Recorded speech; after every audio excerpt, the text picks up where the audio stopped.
Como decíamos en el video anterior, vamos a comenzar entonces con las bases filosóficas y científicas de este autor.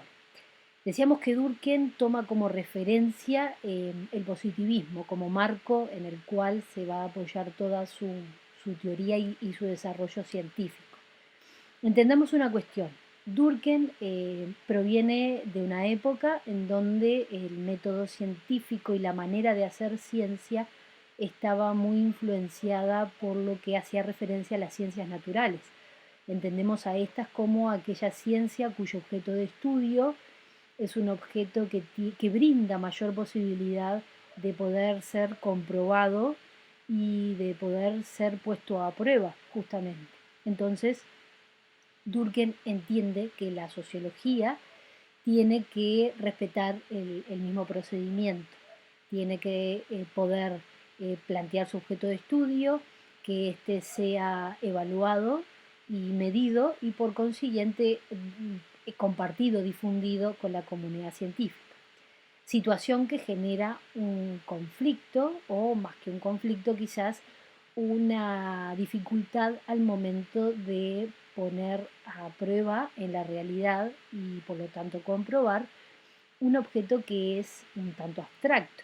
Él va a hablar sobre los hechos sociales y va a tener una metodología, un camino metodológico para comprobar que estos son, que este es el objeto de estudio de la sociología y que se puede medir de la misma forma que las ciencias naturales a través de cualquiera de ellas, como por ejemplo la física, mide y comprueba sus teorías y su objeto de estudios. Entonces la sociología va a respetar, según este autor, se va a posicionar desde ese paradigma. Un paradigma que era también compartido, como también habíamos visto en su momento en clase, con los funcionalistas, en donde entienden que la sociedad es un todo compuesto por funciones, por partes que están relacionadas con una lógica y una correlación muy estrecha, en donde cuando una de esas partes deja de funcionar o funciona de manera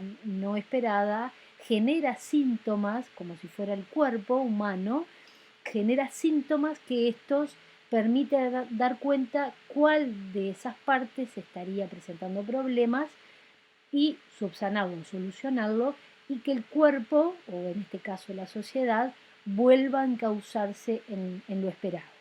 Entonces, estamos hablando de un autor que en primer lugar va a demostrar metodológicamente su objeto de estudio sin perder nunca de vista la matriz científica y el método científico. Por lo tanto, su teoría y sus conceptos van a estar ligados a la idea de objetividad. La actitud y la manera de conocer científicamente y sociológicamente para Durkheim es respetando la objetividad.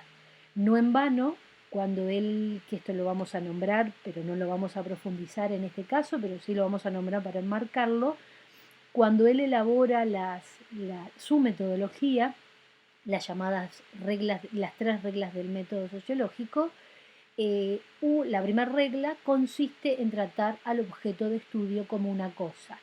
¿Qué nos está queriendo decir Durkheim? En este caso, que el objeto de estudio no debe de permear, no debe de afectar al investigador.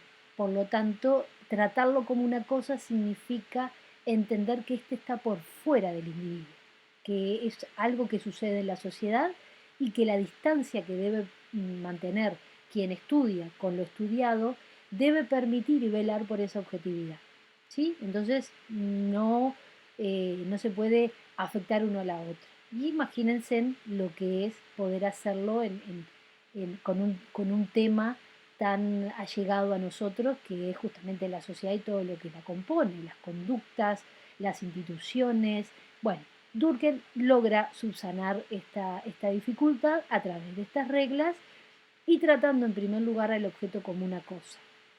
Después nos habla de que todo aquello que nosotros creamos que es algo, debemos de desterrarlo de nuestro pensamiento, mantenerlo totalmente como en términos filosóficos, esto se habla de la tabula rasa, de que es una hoja en blanco y construir basándonos en lo que la realidad y la sociedad nos ofrece y aplicando este método, construir un nuevo concepto.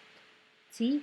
Lo vamos a ver ejemplificado cuando trabajemos ahora hechos sociales, pero la idea a grandes rasgos, para citar el primer ejemplo, sería que el cientista, si quiere estudiar cómo afecta el concepto de matrimonio en las generaciones jóvenes, no debe partir de lo que él o ella entiende que es el matrimonio, basado en su experiencia de vida o en su socialización, sino que va a tener que quitarse de su pensamiento todo aquello que entienda que es el matrimonio y construirlo desde lo que la realidad, en este caso podría ser a través de una encuesta o una entrevista, según desde dónde se posicione, considera que es el matrimonio.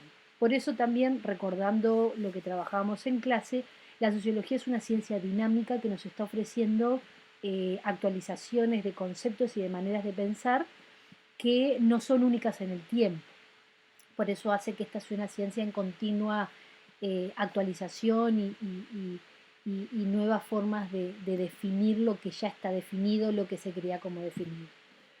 Estos autores lo que generan es un marco teórico que nos permite, bueno, entender que hace 2 siglos atrás se crearon conceptos, se generaron conceptos que aplicados al hoy nos permiten aproximarnos a entender la sociedad en la cual vivimos. Entonces, retomando, vamos a encontrar un autor que va a tener como principio fundamental la ciencia, la sociología específicamente, mantenga una relación de distancia entre el objeto y quien estudia esa ciencia, en este caso, y eso va a tener que ser algo que esté presente durante toda la teoría. Para ello, lo primero que se hace, o lo que hace el autor, como toda ciencia, es definir su objeto de estudio. Y aquí es donde vamos a llegar, que será en el siguiente video, vamos a llegar al concepto de hechos sociales. Para Durkheim, la sociología debe de estudiar los hechos sociales. ¿Cómo entiende estos hechos sociales o qué define a un hecho social o cómo identificamos un hecho social? Es lo que vamos a ver a continuación, junto con las características y los tipos de hechos sociales. Muy bien, seguimos.